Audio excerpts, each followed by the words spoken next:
ایک دفعہ حضرت عیسیٰ علیہ السلام اپنے شاگرد کے ساتھ ایک سفر پر جا رہے تھے۔ راستے میں ایک جگہ آرام کی غرض سے رکے اور شاگرد سے پوچھا، تمہاری جیب میں کچھ ہے؟ شاگرد نے جواب دیا، جی میرے پاس 2 درہم ہیں۔ حضرت عیسیٰ علیہ السلام نے اپنی جیب سے 1 درہم نکال کر شاگرد کو دیا اور فرمایا، یہ 3 درہم ہو جائیں گے۔ قریب ہی آبادی ہے، تم وہاں سے 3 درہم کی روٹیاں لے آؤ۔ شاگرد چلا گیا اور راستے میں واپس آتے ہوئے سوچنے لگا، حضرت عیسیٰ علیہ السلام نے تو 1 درہم دیا تھا اور 2 درہم میرے تھے، جبکہ روٹیاں 3 ہیں۔ ان میں سے آدھی روٹیاں حضرت عیسیٰ علیہ السلام کھائیں گے اور آدھی روٹیاں مجھے ملیں گی، لہذا بہتر ہے کہ میں 1 روٹی پہلے ہی کھا لوں۔ چنانچہ اس نے راستے میں ہی 1 روٹی کھا لی اور باقی 2 روٹیاں لے کر حضرت عیسیٰ علیہ السلام کے پاس پہنچا۔ حضرت عیسیٰ علیہ السلام اور شاگرد نے جب کھانا کھا لیا تو حضرت عیسیٰ علیہ السلام نے شاگرد سے پوچھا کہ 3 درہم کی کتنی روٹیاں ملی تھی؟ شاگرد نے جواب دیا، اے اللہ کے نبی، 2 روٹیاں ملی تھی، 1 آپ نے کھائی اور 1 میں نے کھائی۔ حضرت عیسیٰ علیہ السلام خاموش ہو گئے، کچھ دیر بعد وہاں سے روانہ ہو گئے۔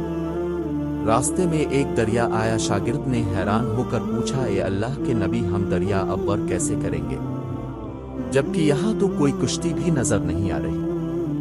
حضرت عیسیٰ علیہ السلام نے فرمایا، گھبراؤ مت، میں آگے چلوں گا تو میرا دامن پکڑ کر پیچھے چلتے آنا، خدا نے چاہا تو ہم دریا پار کر لیں گے۔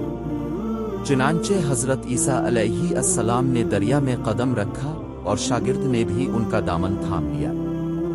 اللہ کے حکم سے اپنے دریا اس طرح سے عبور کر لیا کہ آپ کے پاؤں بھی گیلے نہ ہوئے۔ شاگرد نے دیکھ کر کہا، میری ہزاروں جانیں اب پر قربان ہوں، اب جیسا صاحبہ اعجاز نبی پہلے کبھی مابعوث ہی نہیں ہوا۔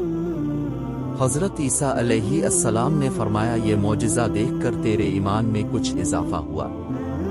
شاگرد نے جواب دیا، جی ہاں، میرا دل نور سے بھر گیا ہے۔ پھر حضرت عیسیٰ علیہ السلام نے فرمایا، اگر تمہارا دل نورانی ہو چکا ہے تو بتاؤ روٹیاں کتنی تھی؟ شاگرد نے جواب دیا، اے اللہ کے نبی، روٹیاں صرف 2 ہی تھی۔ پھر حضرت عیسیٰ وہاں سے آگے چل دیے، راستے میں ہرنوں کا ایک گول گزر رہا تھا۔ حضرت عیسیٰ علیہ السلام نے ایک ہرن کو اشارہ کیا تو وہ آپ کے پاس چلا آیا، اپنے اسے ذبح کر کے اس کا گوشت کھایا اور شاگرد کو بھی کھلایا۔ جب دونوں گوشت کھا چکے تو حضرت عیسیٰ علیہ السلام نے اس کی کھال پر ٹھوکر مار کر کہا کہ اللہ کے حکم سے زندہ ہو جا۔ ہرن زندہ ہو گیا اور واپس دوسرے ہرنوں سے جا ملا۔ شاگرد یہ معجزہ دیکھ کر حیران ہو گیا اور کہنے لگا، اللہ کا شکر ہے کہ جس نے مجھے اب جیسا نبی اور استاد عطا فرمایا۔ حضرت عیسیٰ علیہ السلام نے فرمایا، یہ معجزہ دیکھ کر تمہارے ایمان میں کچھ اضافہ ہوا؟ شاگرد نے کہا، اے اللہ کے نبی، میرا ایمان پہلے سے دگنا ہو چکا ہے۔ حضرت عیسیٰ علیہ السلام نے فرمایا، پھر بتاؤ روٹیاں کتنی تھیں؟ شاگرد نے پھر وہی جواب دیا، اے اللہ کے نبی، روٹیاں بس 2 ہی تھیں۔ عیسیٰ علیہ السلام پھر آگے کی جانب چل پڑے۔ ایک جگہ پر قیام کیا تو دیکھتے ہیں کہ ایک پہاڑی کے دامن میں سونے کی 3 اینٹیں پڑی ہیں۔ حضرت عیسیٰ علیہ السلام نے فرمایا، 1 اینٹ میری ہے اور 1 اینٹ تمہاری ہے اور تیسری اینٹ اس آدمی کی ہے جس نے تیسری روٹی کھائی تھی۔ یہ سن کر شاگرد شرمندگی سے بولا، تیسری روٹی میں نے کھائی تھی۔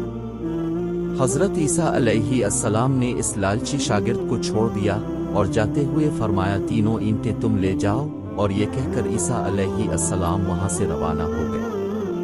اب لالچی شاگرد اینٹوں کے پاس بیٹھ کر یہ سوچنے لگا، انہیں کیسے گھر لے جایا جائے۔ اسی دوران کچھ ڈاکوؤں کا وہاں سے گزر ہوا۔ انہوں نے جب دیکھا کہ ایک شخص کے پاس سونے کی 3 اینٹیں ہیں تو انہوں نے اسے قتل کر دیا اور آپس میں کہنے لگے کہ اینٹیں 3 ہیں اور ہم بھی 3 ہیں، لہذا ہر ایک شخص کے حصے میں 1 اینٹ آئے گی۔ اتفاق سے وہ تینوں ڈاکو بھی بھوکے تھے۔ انہوں نے ایک ساتھی کو پیسے دے کر کہا کہ شہر قریب ہی ہے